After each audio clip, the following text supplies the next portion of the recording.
बिस्मिल्लाहिर्रहमानिर्रहीम। अस्सलाम वालेकुम नाज़रीन। तो नाज़रीन, उम्मीद करती हूँ आप सब लोग खैरियत से होंगे। तो नाज़रीन, सऊदी अरब में वबाई मर्ज की वजह से तकरीबन 2.5 माह की पाबंदी और लॉकडाउन के बाद गुज़श्ता हफ्ते कर्फ्यू और लॉकडाउन में नरमी करते हुए मसाजिद में बाजमात नमाज की अदायगी की इजाज़त दी गई थी। जुम्मा को वबाई मर्ज के मरीजों में की तादाद में अचानक इजाफे से हालात दोबारा खराब होने के खदशे के पेश नज़र जद्दा में दोबारा पाबंदियां आयद करते हुए कर्फ्यू के औकात में इजाफा कर दिया गया है।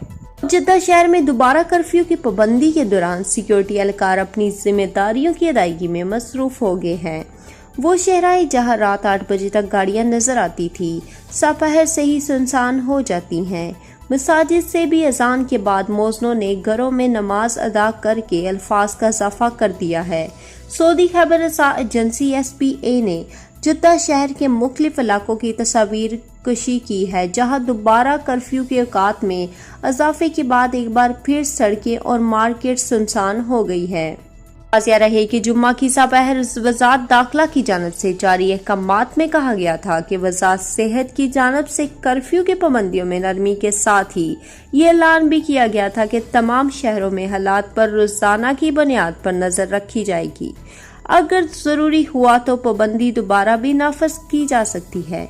वज़ारत सेहत का कहना है कि लोगों ने समाजी फासले के असूल पर सख्ती से अमल नहीं किया, जिसकी वजह से एकदम वबाई मर्ज के केसेस में इजाफा देखने में आया। वबाई मर्ज के हवाले से आने वाले नए केसेस संगीन थे। नए आने वाले मरीजों की हालत काफी नाजुक थी, जिसकी वजह से दोबारा पाबंदियां सख्त कर दी गई हैं। नाज़रीन, उम्मीद करती हूँ आज की वीडियो पसंद आई होगी। वीडियो पसंद आने की सूरत में वीडियो को लाइक और चैनल को अभी तक सब्सक्राइब नहीं किया तो जल्दी से सब्सक्राइब कर लें और साथ ही बेल आइकन को भी दबा लें ताकि हमारी मज़ीद वीडियोस मिलती रहें। अब तक के लिए इतना ही। जज़ाकल्लाह।